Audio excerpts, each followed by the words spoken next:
la guerra dal punto di vista cabalistico. Adesso Marianna. Ecco, dal punto di vista cabalistico, la parola guerra, diciamo, vale numericamente 123, un numero che simboleggia il passaggio dall'unità alla molteplicità. 3 passi, 1, 2, 3, che vanno dall'unione alla divisione, alla frammentazione, dalla molteplicità alla conflittualità. Il passo purtroppo è breve.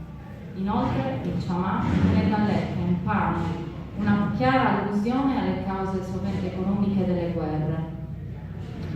Capovolgendo quelle 3 lettere emerge la parola Machal, Men, Sheit, Lamed, che significa cancellare i debiti, perdonare. Probabilmente c'è un tipo di karma che gli esseri umani non riescono ad eliminare se non tramite le guerre. Il problema è che in quel genere di situazioni è oltremodo facile produrne dell'altro ancora più negativo. Forse questa è la causa del fatto che dopo millenni di storia si ricade ancora in tali dinamiche di violenza gestite e dirette dagli stati o da gruppi di guerriglieri. Un'altra osservazione: per passare dalla guerra 123 alla pace 376, secondo le gematrie è necessario aggiungervi 253. Si tratta di un numero molto misterioso e ci sono ben poche parole di quel valore. Forse il suo aspetto più interessante è che si tratta del triangolo di 22, cioè della somma di tutti i numeri interi da 1 a 22. Essendoci 22 lettere nell'alfabeto ebraico, ne consegue che il loro studio concatenato, unito, mistico, cabalistico è ciò che porta dalla guerra alla pace.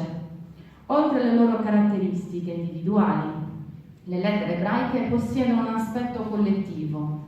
Esiste un modo di vederle come 22 stadi di un unico cammino evolutivo, sia dall'alto al basso, che dal basso all'alto. Infine, vediamo la gematria 253, corrisponde all'espressione Zeher Hashem, la memoria di Dio, frase che compare alcune volte nella Bibbia con significati diversi. L'unico modo per trasformare una guerra in pace è di ricordarsi di Dio, o meglio ancora, fare memoria di Dio.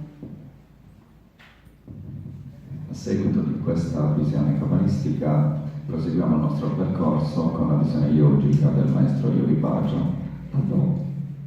Abbiamo un insegnante di yoga qua che ci ha passato e noi non abbiamo trovato un granché su Yogi Bhajan, nonostante sia comunque un maestro che ci ha dato tanto all'umanità, e in questo senso appunto della pace.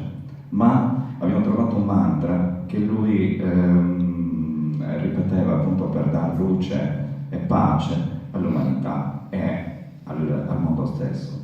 Il mantra recita così: mi inchino all'energia dell'origine, mi inchino all'energia che è in ogni cosa, mi inchino alla forza creativa amata da Dio, attraverso cui Egli crea, mi inchino all'energia creativa della Kundalini, il potere della Madre Divina.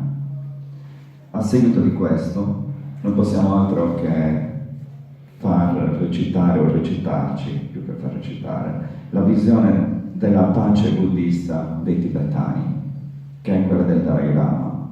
La pace non si decreta né si impone con la forza, che mi sembra che sia quello che ultimamente si stia facendo, quindi il contrario di quello che dice lui.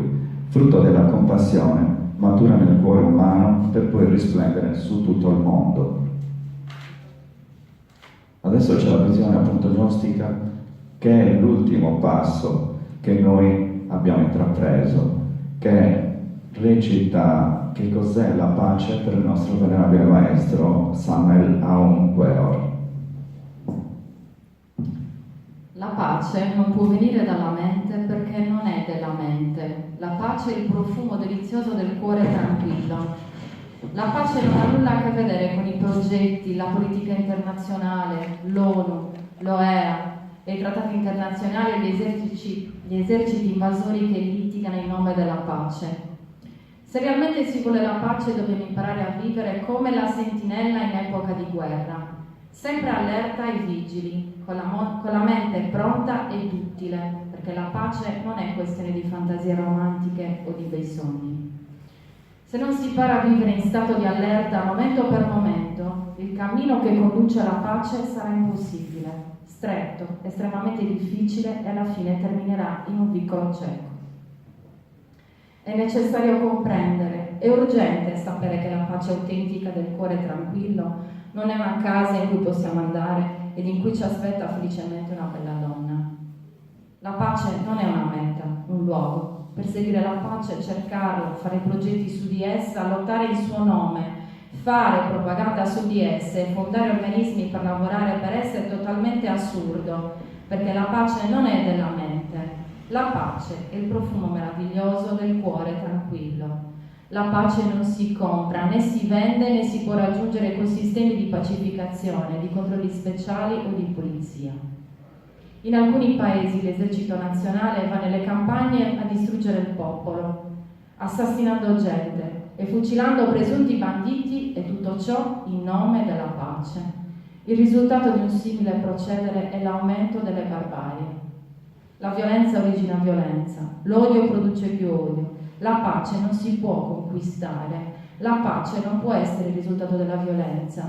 La pace viene a noi soltanto quando dissolviamo l'io, quando distruggiamo dentro di noi tutti i fattori psicologici che producono la guerra. Se vogliamo la pace, dobbiamo contemplare, studiare, vedere il quadro generale e non solo un suo particolare angolo. La pace nasce in noi quando siamo cambiati radicalmente nel nostro intimo.